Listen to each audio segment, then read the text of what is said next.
কিছুদিন আগেও যে এই যে জায়গাটা যেটা আমি দেখাচ্ছি নাড়াজল থেকে একটু ভিতরে সুপাকাঁটা দরজা যাওয়ার মধ্যে পড়ে, যেটাকে আমরা হাজাপার বলে চিনি। তো এই জায়গাটাতে এই যে রাস্তাটা এটা যাচ্ছে সুপার দিকে যাচ্ছে, হাজারজার দিকে যাচ্ছে, মনোহরপুরের দিকে যাচ্ছে।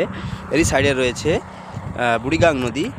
তার সাইডটাতে পুরো ডুবেছিল এবছর, প্রায় 12 থেকে 14 বার এই রাস্তাটা পুরো ডুবেছে।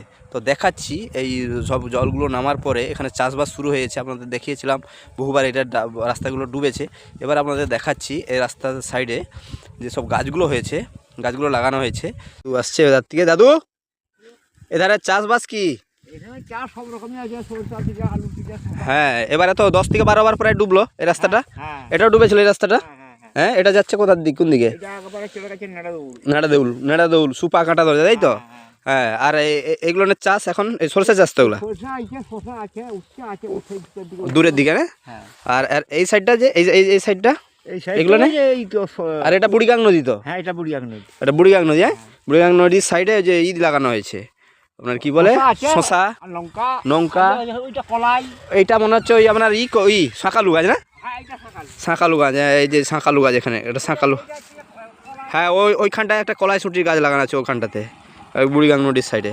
খুব সুন্দর।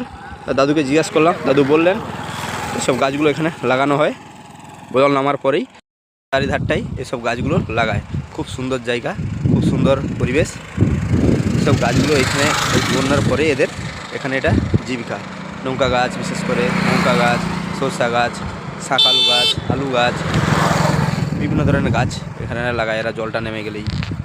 কারণ এদের চাষবাস বলতেই বর্ষার পরেই যে চাষটা হয়, এটা হচ্ছে এদের সবজি চাষ হয় এখানটাতে খুব। আর এরই মধ্যে দেখুন, দেখতে পেলাম সরষে গাছের ধারে একটা